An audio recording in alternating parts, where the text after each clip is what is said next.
കഴിഞ്ഞ ആഴ്ച നടന്ന നമ്മുടെ ആര്യൻ്റെ എവിക്ഷൻ്റെ പേരും പറഞ്ഞ് ഒരു കോൺട്രവേഴ്സി വീട്ടിൻ്റെ അകത്ത് നടക്കുന്നുണ്ട്. അതായത് ലാലേട്ടൻ പറയുന്നുണ്ടായിരുന്നു കഴിഞ്ഞ വീക്കെൻഡ് എപ്പിസോഡിൽ ലാലേട്ടൻ എന്തോ പറഞ്ഞെന്ന്. അതായത് ഈ ടിക്കറ്റ് ഫിനാലെ നൂറ ജയിച്ചില്ലായിരുന്നെങ്കിൽ നൂറയായിരുന്നു പുറത്ത് പോകേണ്ട കാര്യം ലാലേട്ടൻ നൂറയോട് പറഞ്ഞ കാര്യം. അതായത് വീട്ടിൽ ചർച്ച ചെയ്യുന്നുണ്ട്. അത് പക്ഷേ നമ്മൾ എപ്പിസോഡിൽ കാണിച്ചിട്ടില്ല.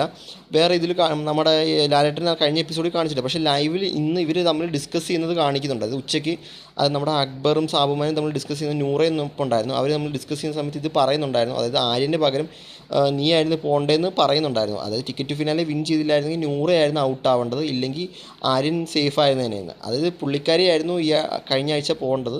ടിക്കറ്റ് ഫിനാലെ വിൻ ചെയ്തുകൊണ്ട് മാത്രമാണ് സേഫ് ആയെന്നാണ് പറയുന്നത്, ഡിസ്കഷൻ നടക്കുന്നത്.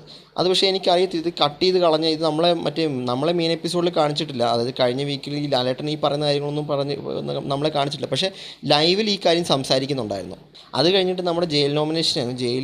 ജയിൽ നോമിനേഷൻ എല്ലാവരെയും കൊണ്ട് വോട്ട് ചെയ്യിപ്പിച്ചായിരുന്നു. വോട്ട് ചെയ്യിപ്പിച്ച് പോയത് നമ്മുടെ നൂറയും സാബുമാനുമാണ്. ജയിൽ നോമിനേഷൻ കഷ്ടപ്പെട്ട് എല്ലാവരെയും കൊണ്ട് ചെയ്യിപ്പിച്ചതിന് ശേഷം ബിഗ് ബോസ് പറയുക, അതായത് ഈ ആഴ്ച ജയിൽ നോമിനേഷൻ ഇല്ല. അതായത് വേണമെങ്കിൽ നിങ്ങൾക്ക് ജയിലിൽ പോകാമെന്ന്, അതായത് താല്പര്യമുള്ളവർക്ക് ജയിലിൽ പോകാമെന്ന്. അതായത് ജയിൽ ഇതുവരെ എക്സ്പീരിയൻസ് ചെയ്യാത്തവർക്ക് വേണമെങ്കിൽ ചുമ്മാ ജയിലിൽ പോകാമെന്ന് പറഞ്ഞു. അങ്ങനെ അവർ നൂറയും സാബുമാനും തന്നെ ചുമ്മാ എക്സ്പീരിയൻസ് ചെയ്യാനായിട്ട് പോകാമെന്ന് പറഞ്ഞു. അങ്ങനെ ആയിരുന്നെങ്കിൽ പിന്നെ എന്തിനാ ഇത്രയും കഷ്ടപ്പെട്ട് വോട്ട് ചെയ്യിപ്പിച്ചതെന്ന് അറിയാൻ പാടില്ല. പക്ഷേ ഈ ഇന്നത്തെ എപ്പിസോഡും എനിക്കൊന്ന് ഈ ആഴ്ച ഫുൾ ഇവർക്ക് എന്താ ചെയ്യേണ്ടതെന്ന് അറിയാൻ പാടില്ല എന്ന് തോന്നുന്നു. അതേപോലെയാണ് എപ്പിസോഡ് പോയിക്കൊണ്ടിരിക്കുന്നത്. എന്തായാലും നമുക്ക് നോക്കാം. എന്തായാലും വീക്കെൻഡ് എപ്പിസോഡിൻ്റെ ഷൂട്ടിംഗ് ഒക്കെ ഏകദേശം തീർന്നിട്ടുണ്ടാവും. എന്തായാലും നമുക്ക് നോക്കാം. കൂടുതൽ അപ്ഡേറ്റ്സിനായിട്ട് നമ്മുടെ ചാനൽ മറക്കാതെ സബ്സ്ക്രൈബ് ചെയ്യാം.